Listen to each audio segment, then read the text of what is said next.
You know that feeling where your thoughts scare you or make life tough? Sometimes it feels like no one else in the world has those thoughts or feelings. No one seems to know how difficult it is to deal with your feelings. And it's not easy to share your deepest secrets. You might think something is wrong with you. Or you might worry what other people think. And all of that makes your thoughts and feelings worse. Our culture has created this environment of shame. Until the 1960s, society sent people away if they had challenges managing their thoughts, emotions, and behaviors. Over time, we learned that we didn't have to be afraid. We learned how to help people get better. We became hopeful. But there are remnants of those images in our culture today, which is why some people still feel uncomfortable talking about it. The stigma has taken new forms too. With more access to more people all the time, it can seem like the world is telling us it's not okay to be anything but perfect. The truth is, everyone has thoughts or feelings that can be hard to deal with. So why do we make it so difficult on ourselves by judging others who could be going through the same challenges we are? What if, instead of seeing labels, we saw people who are struggling and could be there for them so they didn't feel so alone? What if we looked past our fear of mental health and started to talk about it in a constructive way? What if, as a society, we used empowering words and healthy images to help people feel supported? Maybe then, more of us could feel comfortable telling others when we're having a hard time. Maybe more people would get the help they need. And maybe one day we won't have to talk separately about mental health and physical health, but just health. The truth is, each of us has the power to change our culture. Will you join us? Share this video with a kid, your neighbor, a friend, and help us break the stigma of mental health.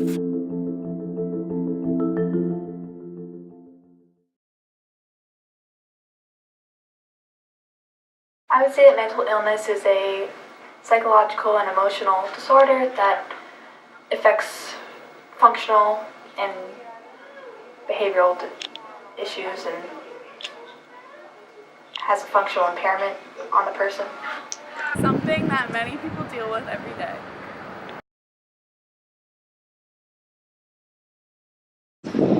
I've heard that if you have mental illness, it means that you're crazy. Stereotypes about mental illness are that people are crazy, psychotic, can't function in society. A lot. That we're crazy, that they can never be better, that anyone with a mental illness has something wrong with them, that you can't live with a mental illness, and that it's a horrible thing to have, just stuff like that. All negative things. Stereotypes I've heard about mental illness is basically that everybody at least has one, or people can't function when they have one, or just basic stuff like that. That they can't do as well in school, and they're just sad all the time and can't function or have jobs like people who don't have mental illness. Yeah, I would agree with that, for sure. I've heard that controllable and that they can control it instead of if they have that illness. People with mental illness are slower. They aren't, quote, normal. People with mental illness are less than a kid. You're not as much of a human as a normal person is, quote. For one, that they're just overreacting, that they need to just pick up themselves up by the bootstraps, get back on their feet. They can figure themselves out if they want to. Stuff along those lines. Probably that it's not a real disease. What are some stereotypes you've heard about therapies for mental illness, such as therapy and medication? We're not kidding. I have heard that people think medications are draining of your personality and don't really help that much, or make you crazy and a different person, and that's what I thought originally, but they have put me on medication. It's actually helped me a lot. So I've heard that only crazy people go to therapy, and that medications will have a toxic effect on you, and like you'll become addicted to them and relying on them, and that they don't actually help, and that it's actually the placebo effect and stuff like that. Something I've heard is that it's kind of like a last resort, like you can't take care of yourself, so you're giving up by asking for help with therapy or medication. Yeah, I think the stigma around it is that it's like always a negative thing, and the fact that you go to therapy and the fact that you take medication or something along those lines is very negative and isn't seen as a good thing to like help you. But I mean, you have contacts if your vision is not great, so you know, you have your Prozac if you need to correct a chemical imbalance instead of a vision imbalance. So it's just like any other health condition. Yeah.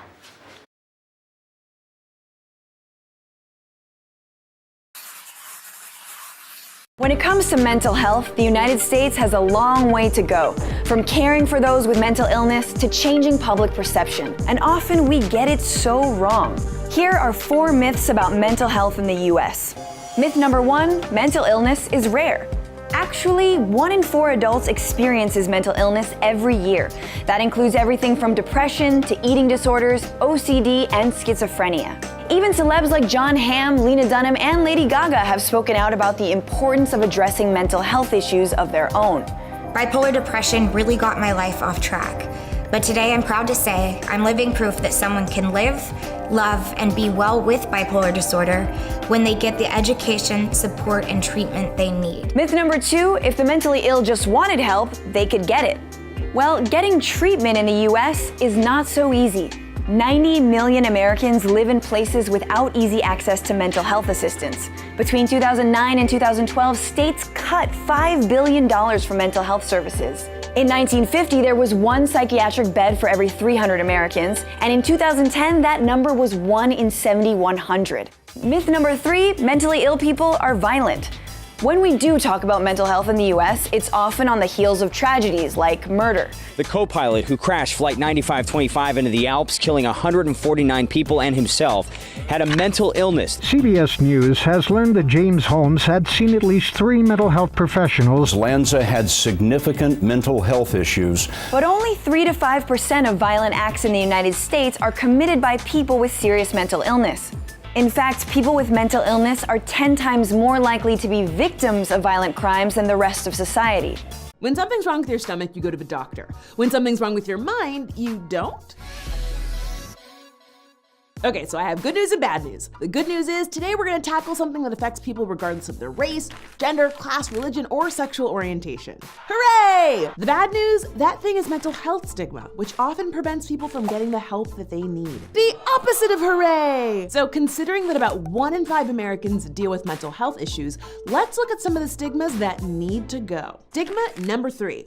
This stuff isn't real. You just need to snap out of it. Well, first of all, don't you think if people suffering from mental health issues could just snap out of it, they would? Most psychiatric disorders develop, at least in part, due to an underlying genetic predisposition and/or a chemical imbalance within the brain. And what makes mental health issues difficult is, unlike, say, a broken leg, the symptoms may not always be visible to the untrained observer. But that doesn't mean they're not real. So just like you wouldn't tell someone with a broken leg to just walk it off, people can't just shake off conditions like depression. Stigma number 5. There's no cure for mental health issues. Well, that's not really true. For many mental health disorders, even some of the most severe, there are treatments that work, and everyone's process is different. For me, I've managed my depression and anxiety through things like therapy, meditation, and fitness. But that doesn't mean I'm cured, because that implies a total and complete reversal. And sometimes I still get depressed, but now I have tools to work through it, which is why professionals prefer the term recovery, because mental health is a process.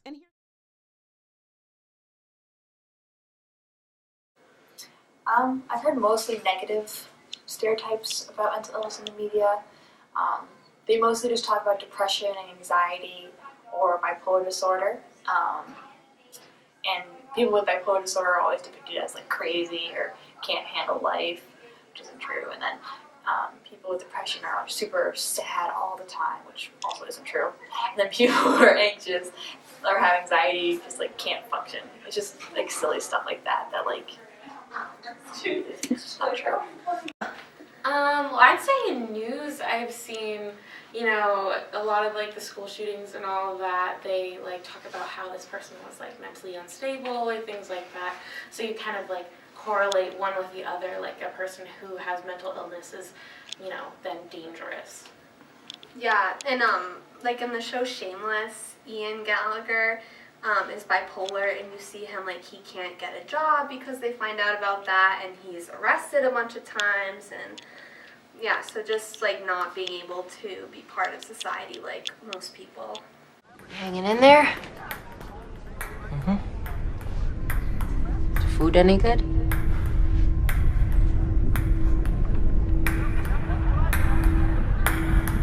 Everyone's good on our end, right? Yeah. Guess what? I got married. I was kind of impulsive, and I might have really messed it up.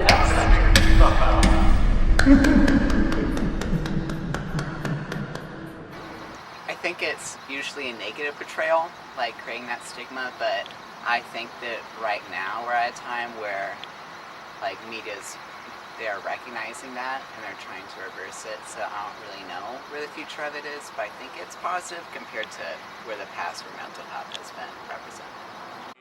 Basically, what people have been saying, or what I've seen portrayed, is that anybody who has mental illness needs like medication or pills to deal with it, and that's just not true. You know, there's like other therapies, there's like self-help, there's a bunch of other things you have to try, but you definitely don't need a pill if you have mental illness, or if you do, it's not just a pill that you need. So what I've heard, or what I've seen, is that it just seems like there may be something wrong with that person, and I feel like that's grossly misrepresented. I feel like it's not true at all. That's what I've seen in the media. They're mainly portrayed as like crazy, kind of something to be scared of, I think. Like they're portrayed as like a monster. I feel like mental illness in the media is just portrayed like so poorly. Like they make people seem so crazy, and there's that movie Split. It was awful. Like it really was like, oh, like all of these people are crazy and they're evil, and like that's just not how it would put it. Yeah. No, it honestly seems like in the media specifically, it seems like hella unfixable. Like it's ridiculous. And they make it seem so like it's like 1 in a million when like so many people struggle with issues. Like, and it's something that's fixable. It's not like you have it forever with like in some instances. I've never seen a case like this before. 23 identities live in Kevin's body. Who are you? Help me get out of here, Hedwig. You trying to trick me? I'll tell on you. Aren't you the clever one? An individual with multiple personalities can change their body chemistry with their thoughts. Someone's coming for you. Who's coming? The media definitely portrays mental illness as glamorous a lot of the times, and like romanticizes people who have certain mental illnesses a lot. And it's not really seen as something serious. It's just kind of like a personality trait that you have and that you just like deal with. I'd say in South Park there's several characters who have like a mental illness, and they're always like butting in conversations and kind of rude, and they say like outlandish things. People in the media that have mental illnesses are portrayed as crazy and suicidal, even if they all people at the mission are suicidal. They are seen as really needy and always in need of help from doctors and medications, which is not always the case. I'm Dr. Ali Matu, clinical psychologist, and today we're going to be looking at mental illness in movies. So this is looks like another dissociative identity disorder. It's kind of interesting idea is like vlogging as your different personalities to yourself. Choke. I hate my insulin shots.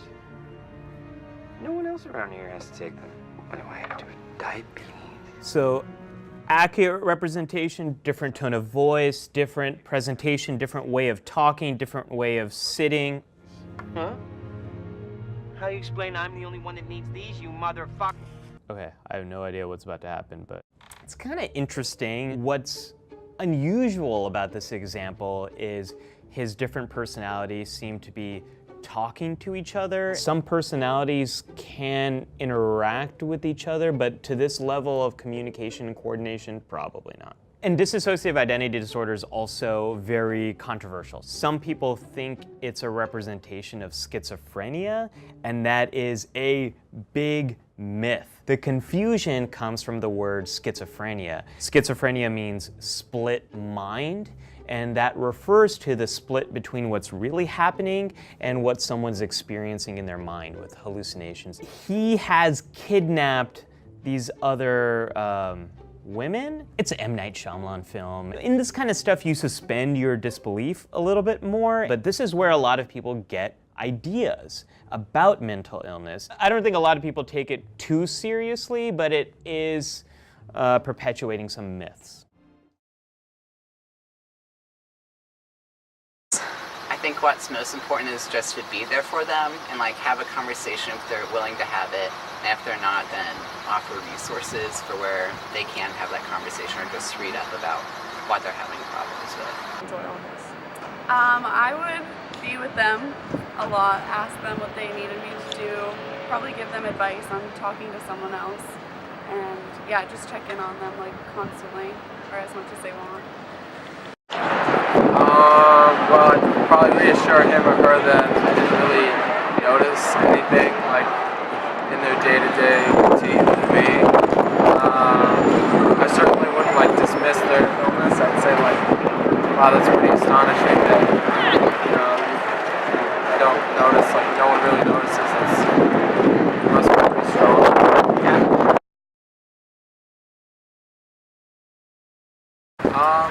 I probably want them to be like helping at a distance. Like I wouldn't want them to be all hands-on, like offering to help, but I definitely want them to be like aware that I had it, and like maybe I would ask for assistance every once in a while or something if I needed it.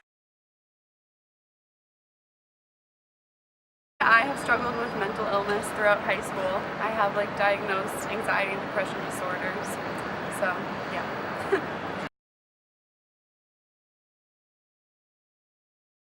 My family has actually been very supportive. They helped me find people to talk to and like a therapist and stuff. But at first it was kind of difficult. Some of my siblings were like distancing themselves and everything. But overall it's been good. Alright, hey everyone, if you haven't already guessed, I am the special guest for the interview that we're doing, or just like the special anecdote. Coincidentally enough, or more ironically enough, Katie and Kaitlyn and I tried to film this earlier, and film what I was going to talk about earlier, and because it's so hard to talk about it, like in person and just out loud, I didn't really like what was filmed because I felt as though I was so nervous that I couldn't really talk about it. Because it's like, it's in the realm of mental health, but it's still a very taboo subject, so it was really hard for me to get it out there, especially when there were people around. But basically, what I'm going to talk about is how in high school, specifically 9th and 10th grade, I pretty much lived in and out of a psychiatric hospital / mental hospital / whatever you want to call it. And I think it's really important to talk about specifically because to this day, it's been about 5-ish years since the last time I was there. I'm 20 and the last time I was about 16, so about 5 years since the past time I was there. And it's still so hard to talk about because of the ways in which it's viewed, like not only by society, but just like by the media too. And you saw some of the clips in you saw some of the clips from like Girl Interrupted, from Shameless. I actually thought Shameless did a pretty good job. I'm a little biased though because I do love that show. But yeah, so I was 14 when I was first admitted. It was November of my freshman year. And I just remember waking up and there was this woman who was shaking me around. She was like, you know, you gotta get up, you gotta get your blood tested. And I remember I literally prayed that I had, you know, had some really weird vivid dream where I'd somehow like finally cracked out of my goody two-shoes shell and taken some LSD and just like dreamt that I was in like this weird hellscape that I could just get out of, because I had been extremely depressed lately and extremely anxious, and I'd been going to therapy and taking medication, but things weren't working, and I just had prayed that this wasn't the outcome. But I woke up, you know, I felt my fingers, felt my toes, realized that I wasn't in a car accident and that this was real. And at first, though, I did find it. I was like, I don't know what you're talking about. Like, I don't need my blood taken. I'm not, like, in a hospital. But I was, and so I got my blood taken, and I had to strip myself of all of my clothes. And they basically, the nurses had to count and mark every single mark on your body that wasn't like a natural protrusion, and mark it down on a piece of paper. And I remember feeling like a zoo animal, because I was stripped down to basically my underwear, and they were just like making little ticks and making little marks and just pointing to things and be like, okay. And for someone who had been in the hospital for less than 12 hours, I was petrified. I had no idea of what this was going to be like, because I'd never seen a movie about it. I literally actually thought this building is down the street from like my house, not really down the street, but close enough. I thought that it was a connection to like the Ford dealership right next to it. I thought it was like some sort of business building. Turns out it wasn't.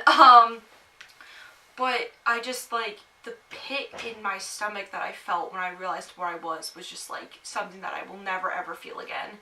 I think just because it's so terrifying and horrifying to be in a situation where you don't have any clue where the outcome is, especially when there are no real resources. I had only heard like other horror stories about it.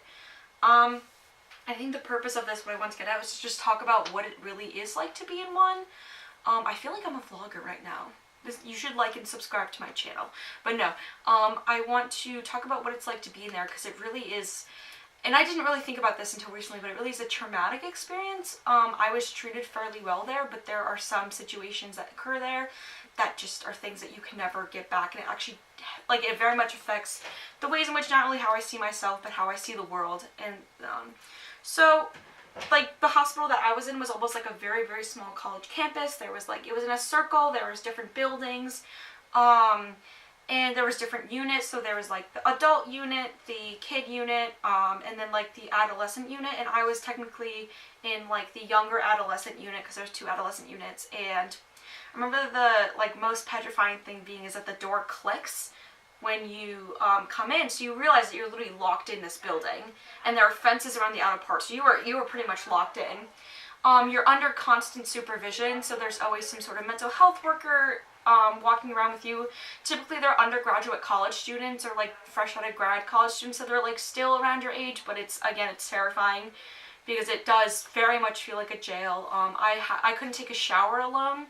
There had to be someone in the room with me when I took a shower. They couldn't see me through the curtain, but they just had to be there. You did have a roommate, and it looks a lot like a college dorm, and I remember walking into my first college dorm and just kind of like taking a step back, because I forgot how similar they were.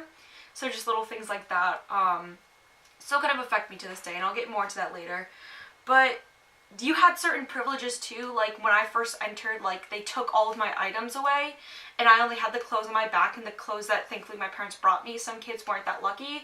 They had to wait days for their parents to bring them clothes, because they were from hours away. Certain hospitals are different depending upon where you live. Like some hospitals are literally abandoned jails, so it does give that creepy look. But so basically it was just like, it's so hard to describe. It's almost like a sleepaway camp, but it's just intense therapy every single day. 8 hours of intense therapy, different sessions of like coping skills, because, you know, regular therapy didn't work, or you're just in extreme situations. There's lots of like meditation. We could watch movies and play Wii, but only for a little bit. It was just extreme, like facing your problems like head on for 9 days straight, sometimes a little less, because mental health has become such a big problem.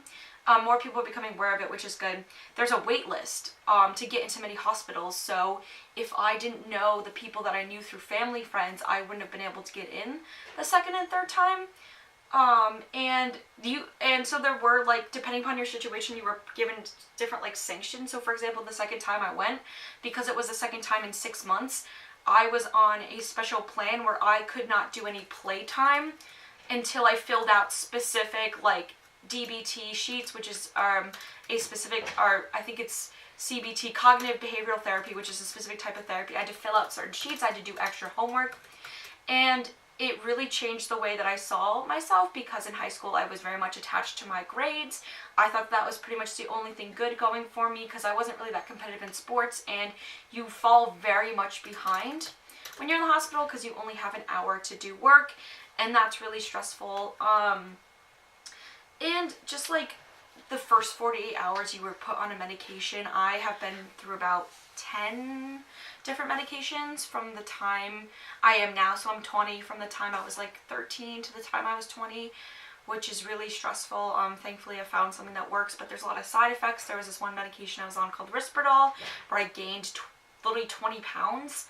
And as for someone who has struggled with weight issues, that was really hard. I think just like what's important to talk about is school relationships. My school relationships drastically changed after I went to the hospital, because I basically fell off the face of the earth in the middle of November freshman year. I didn't have my phone, I couldn't talk to anyone, my social media was blank. And you know, even though I lived in a big town, people started to talk and word started to get around, and I think that was really what kind of shifted the way in which people saw me. Unfortunately, I did get bullied because of it, because people did find out, my friends found out, and people started talking. And I tried to not make it a part of my identity, but it was so hard when it was something I was constantly doing, because I was in and out a lot. I was inpatient 3 times, twice freshman year and once sophomore year, but I was also in outpatient therapy where I was at the hospital 4 days a week. And I did get bullied by someone who noticed a bad habit that I had, that was quite physical, you could see. And that protected me from going to school. I made it a lot of my identity. Going to college was really interesting because I didn't want the hospital to be something that was a part of me, but it was such a huge part of my life that I just couldn't not think about it. And recently I think I've been trying to make it more of like, it's okay that it's my identity. And that's okay, that's a part of me, because there are still certain times where if the wind hits me a certain way, or if I smell a certain smell, like Lysol, it just comes back. So it's just little things that I can't get rid of this right away, and I think it's important that I don't want to. But again, there was a lot of negative perceptions because of the way like TV portrays it. I remember some girl asked me if I was going to like shoot up the school soon because she found out I'd been to the hospital. Obviously I said no. I think I even laughed because I was so taken aback. But yeah, just like my friendships changed drastically, the way in which I viewed myself changed drastically, and being in a mental hospital is a lot different than when people perceive it. It's not like the 80s insane asylum. It's very real. I'm sure some of your friends that even if you don't know have been through a similar experience to this and just haven't told you because it's such a hard thing to talk about. I think shows like Shameless have done a really good job in portraying just like the different side effects of what it's like when you're on a bunch of different medications and you're in this environment that's so truly terrifying for many different reasons. Yeah, I hope that you got something out of this video in terms of learning what it's like.